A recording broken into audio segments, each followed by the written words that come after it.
starting to trade and settle payments outside of U.S. dollars. What do you think that means for the U.S. dollar? Not much. A lot of people look at it and say it's the end of the dollar, et cetera, et cetera. It's not. Countries have always done that and always tried to do it. But they can't do it in mass because the U.S. dollar is still the global reserve currency. It's very simple to find out when the U.S. will lose global reserve currency status. And you are able to anticipate that by understanding how the U.S. got global reserve currency status. How did the U.S. get the global reserve currency status? What was the reserve currency? Yeah, look, you probably figured it out by now, but what was the reserve currency, global reserve currency before the U.S. dollar? No. Gold is a metal, but there was a time when the currencies were made of that.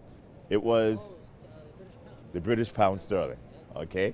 And before that, you had other currencies.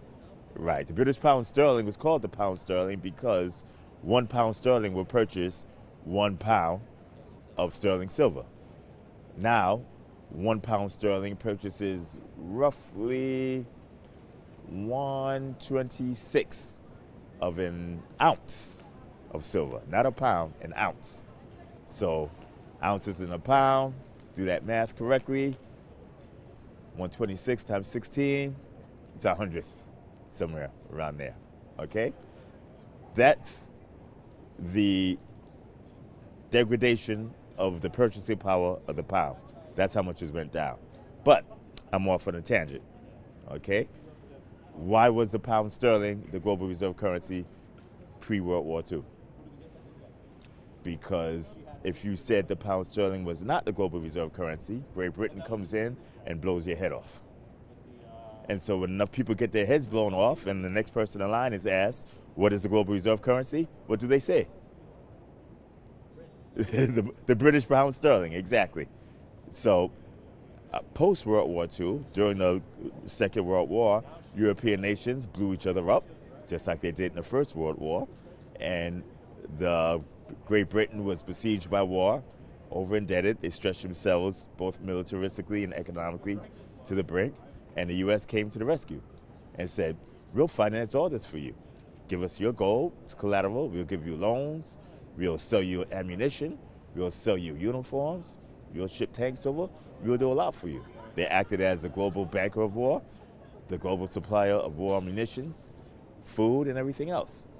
They took all the gold in, they made money from the gold, they made money from the loans, and they became the global reserve currency. Now, there have been times since that period where other countries disagreed with them. And when they disagreed with them, when the question was asked who was the global reserve currency, what did the U.S. do?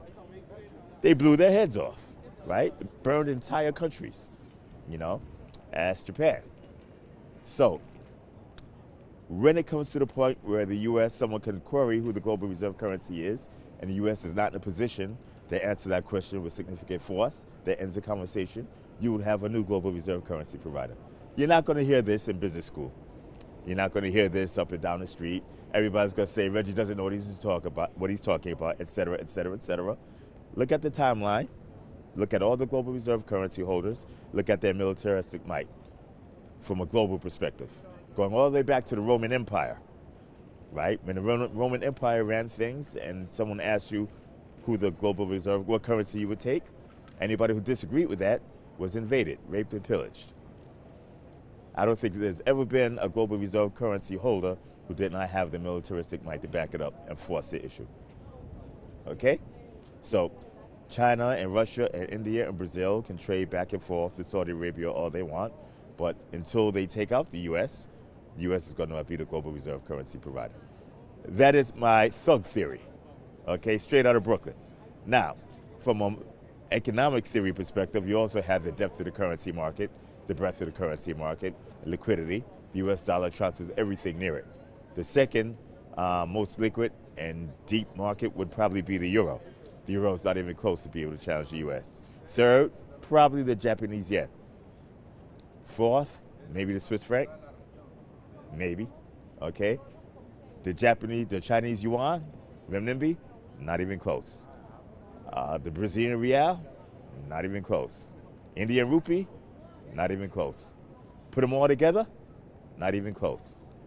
Put the militaries together, they may be able to take the U.S. together. Maybe, if we weren't nuclear. Would they ever do that? Of course not. So, okay? That would be mutually assured destruction. So, in order to take them out, he who has the biggest gun, or he has the most geopolitical might. Right now, that's still the U.S. Move the UN out of Manhattan into Beijing, then we have an issue. Yeah, I said it.